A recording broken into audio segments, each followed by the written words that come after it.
शहर के बाहरी इलाके में झुग्गियों के बीच एक टूटा सा घर था। उसी घर में रहते थे दो मासूम भाई बहन, आरव और गुड़िया। दोनों की उम्र बहुत छोटी थी, लेकिन जिंदगी ने उन्हें समय से पहले बड़ा बना दिया था। कुछ साल पहले एक बीमारी ने उनके माता पिता को उनसे हमेशा के लिए छीन लिया था। तब से उनके सिर पर कोई साया नहीं था।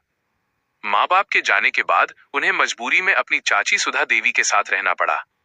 रिश्ते में वो चाची जरूर थी, लेकिन दिल से कभी उन्हें अपना नहीं सकी। सुधा देवी का स्वभाव कठोर और लालची था। उसे बच्चों के दुख से कोई मतलब नहीं था। उसे बस इतना पता था कि इन बच्चों से पैसे कैसे कमवाए जाएं। हर सुबह वो आरव और गुड़िया को डांट डपट कर उठाती। चलो निकलो, आज ढंग से भीख नहीं लाई तो खाना नहीं मिलेगा। उसकी कड़वी आवाज बच्चों के कानों में गूंज जाती। नन्हे नन्हे हाथों में कटोरी थमाकर वो उन्हें सड़कों पर भेज देती।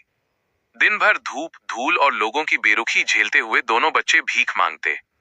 कोई दुत्कार देता, कोई अनदेखा कर देता, तो कोई दया दिखाकर दो चार सिक्के डाल देता। शाम को जब वे थके हारे घर लौटते, तो सुधा देवी पहले पैसे गिनती, फिर अगर रकम कम होती तो गालियां और मार दोनों मिलती। आरव अक्सर अपनी छोटी बहन को सीने से लगाकर चुपचाप सब सह लेता। उसकी आंखों में डर नहीं, बल्कि एक सवाल होता, क्या हमारी जिंदगी हमेशा ऐसी ही रहेगी?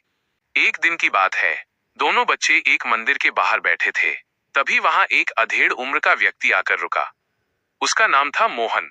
उसके चेहरे पर सादगी और आंखों में अपनापन था। उसने बच्चों को गौर से देखा और पूछा, बेटा, तुम रोज यहाँ भीख मांगते हो? आरव ने सिर झुका लिया।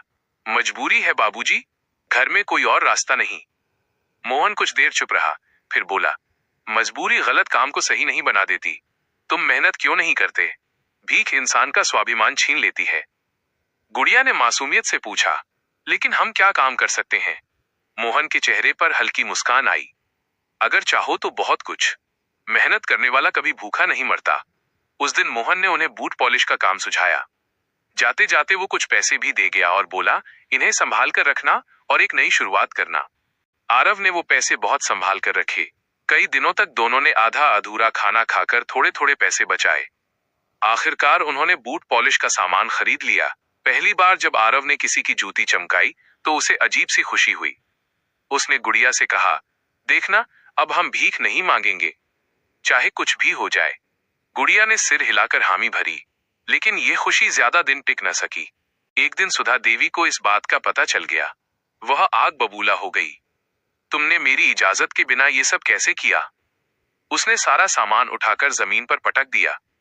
आरव ने डरते डरते कहा, चाची, हम मेहनत करना चाहते हैं।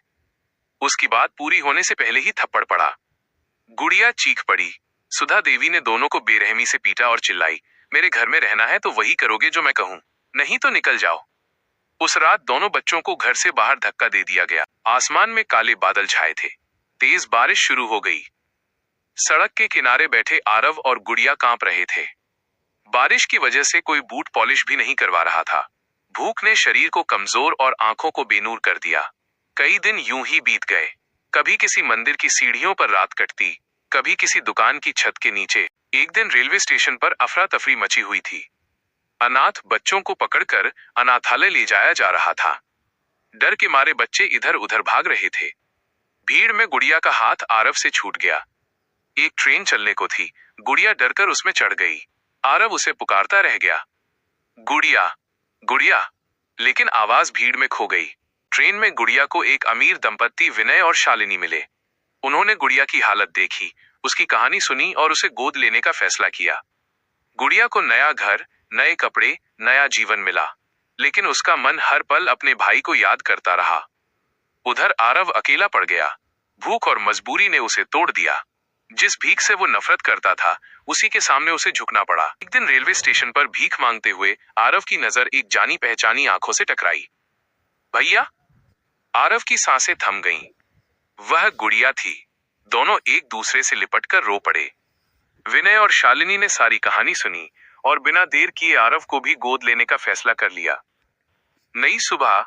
आज आरव और गुड़िया एक साथ हैं। स्कूल जाते हैं, सपने देखते हैं। उन्होंने सीखा कि हालात चाहे जैसे हों, स्वाभिमान और मेहनत इंसान को अंधेरे से उजाले की ओर ले ही जाते हैं।